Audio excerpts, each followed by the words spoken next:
लेकिन एमआईएम की तरफ से उनको पहले भी ऑफर मिला है। जब उनके पिता शहाबुद्दीन का इंतकाल हुआ था तो उस समय अख्तरुल ईमान वहाँ पर मिलने गए थे ओसामा साहब से।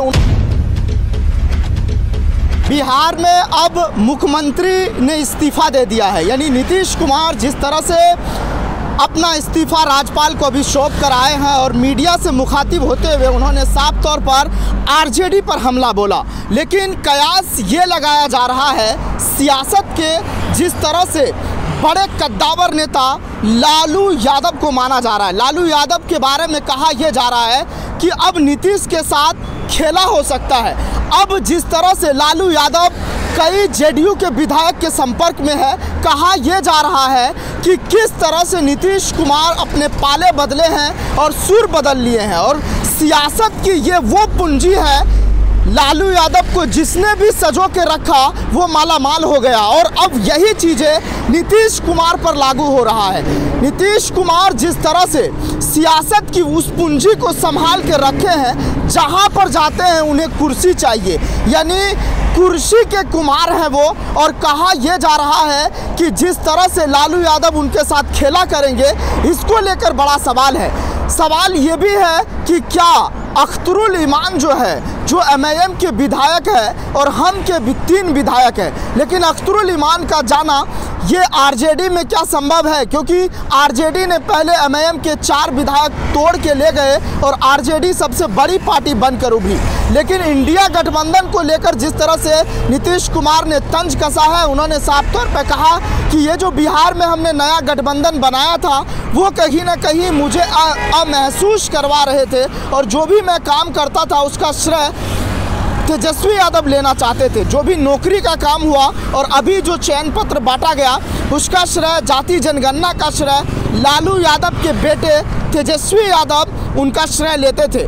लेकिन लालू यादव पर अब डबल पहाड़ टूट रहा है, क्योंकि कहा यह जा रहा है कि जिस तरह से एक तो तेजस्वी यादव की डिप्टी सीएम की कुर्सी छीनी और दूसरी तरफ राबड़ी देवी यानी पूर्व मुख्यमंत्री, उनको कहीं ना कहीं ईडी के तरफ से समन भेजा गया है। और इस मामले को लेकर जमीन और उसके बाद नौकरी के बदले ज़मीन लेने को लेकर ईडी ने समन भेजा है। लेकिन सियासत की दूसरी तरफ बात करें तो क्या असदुद्दीन ओवैसी का साथ आरजेडी को मिलेगा और लालू यादव मिलकर खेला कर सकते हैं? क्योंकि लालू यादव राजनीतिक तौर पर एक बड़े कद्दावर नेता है और जिस तरह से पिछले बार की सरकार में उन्होंने जेल से कई विधायक के संपर्क में थे और जेल से कई लोगों को मंत्री का ऑफर दिया।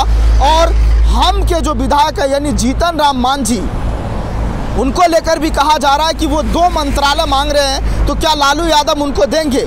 लेकिन असदुद्दीन ओवैसी हमेशा से आरजेडी के लिए तंज कसते रहे हैं और असदुद्दीन ओवैसी का साफ तौर पर सीमांचल पे एक गढ़ माना जाता है, क्योंकि सीमांचल में जब बाढ़ आता है तो फसल क्षतिग्रस्त हो जाते हैं, लोगों को खाने का लाले पड़ता है और स्कूल में जो जर्जर व्यवस्था है वो किस तरह से जो है वहाँ के लोगों को कहीं ना कहीं जो है काफ़ी कठिनाइयों का सामना करता है। लेकिन असदुद्दीन ओवैसी के नज़र और लोकसभा चुनाव में जो उनकी एक कहीं ना कहीं कोर वोट बैंक रहा है, चाहे वो मुसलमानों की बात हो, चाहे वो दलित की बात हो, चाहे वो SC ST OBC की बात हो, वो हर मुद्दे को लेकर एक मंच से आवाज़ उठाते हुए रहे हैं। लेकिन सिवान की वो सियासत जिसे को भी असदुद्दीन ओवैसी लपकना चाह रहे हैं और उसके बाद वो कहना चाह रहे हैं कि जैसे ओसामा साहब वहाँ पर जो है LJP, ये सूत्रों के हवाले से खबर है कि वो LJP से चुनाव लड़ेंगे लोकसभा में।